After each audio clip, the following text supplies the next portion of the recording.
Welcome back to the channel. I'm thrilled to have you here again. Whether you're a first-time viewer or a long-time friend of the channel, I'm so glad you've decided to join us for today's video. Today, we are going to dive into one of the most revered texts in Buddhist tradition, the Diamond Sutra, and explore its mysterious and transformative power.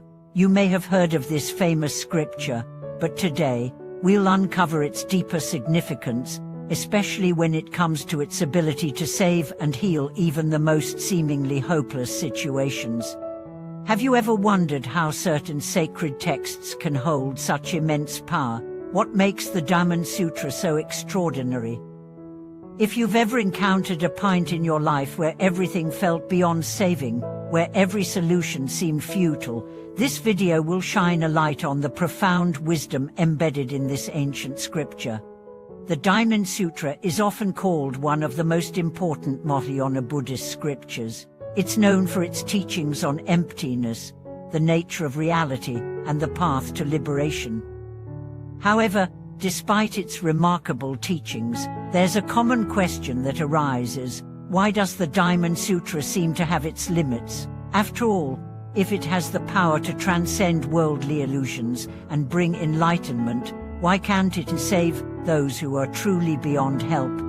To answer this, let me take you back in time to an ancient story that will shed light on this paradox. The story begins in Tang Dynasty, China, with a monk named Master Dzeng, a revered scholar who dedicated his life to studying Buddhist texts. One day, Master Dzeng found himself gravely ill, suffering from a debilitating disease that modern medicine could not cure.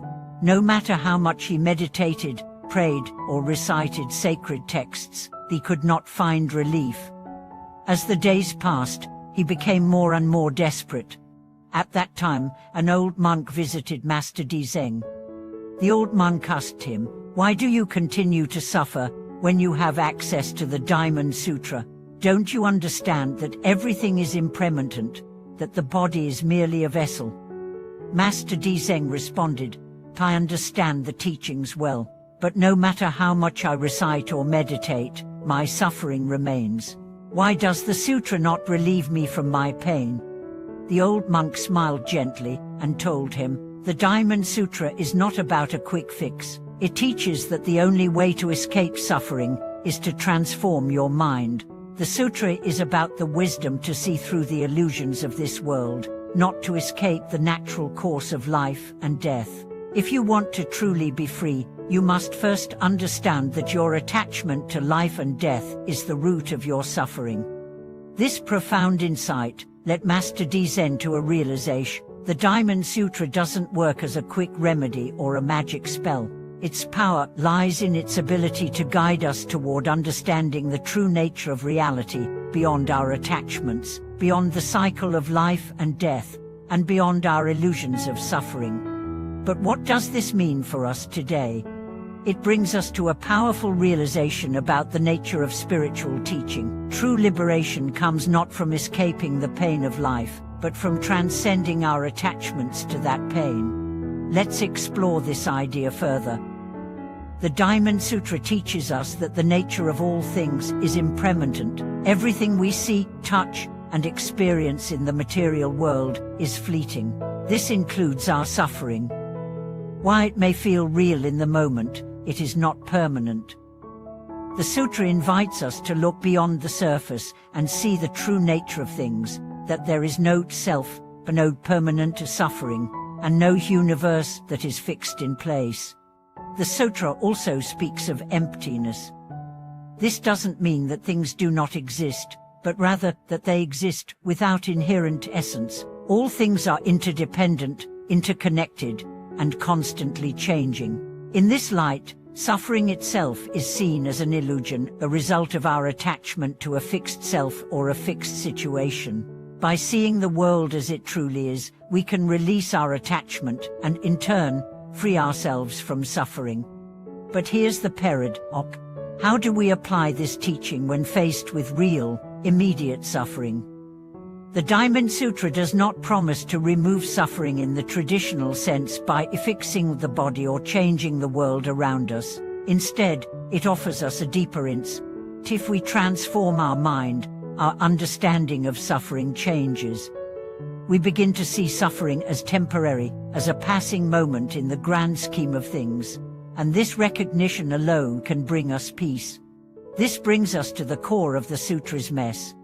The Diamond Sutra cannot save you from pain in the way that you might expect, because it doesn't seek to change the external world. Rather, it invites you to change your perception of the world, to understand that suffering is a part of life, but not a permanent condition. In this way, it shows you that liberation comes not from avoiding pain, but from transcending your attachment to it. Now, let's look at how this can be applied to our own lives. Many of us are used to seeking quick fixes when we encounter problems or pain.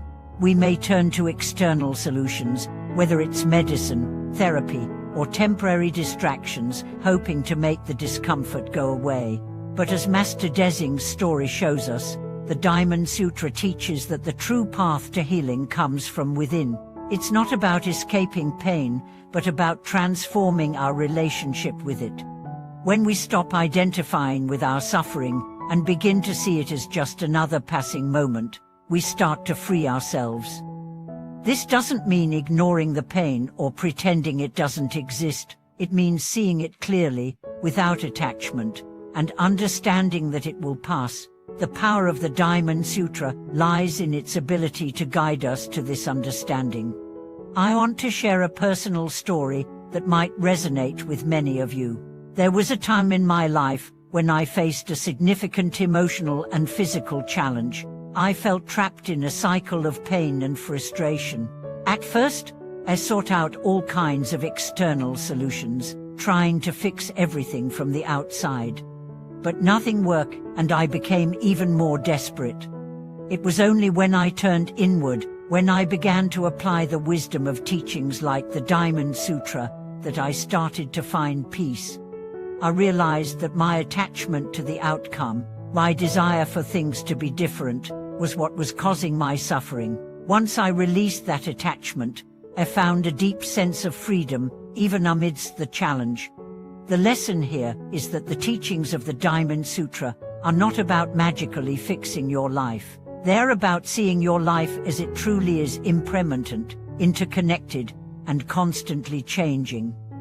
By understanding this, you can free yourself from the grip of suffering. As we wrap up today's video, I encourage you to reflect on your own life and the ways in which you might be attached to suffering or pain. Are you seeking external solutions, or are you ready to look within?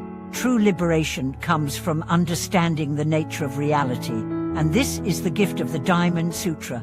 It shows us that by changing our perception, we can transcend suffering and find true peace.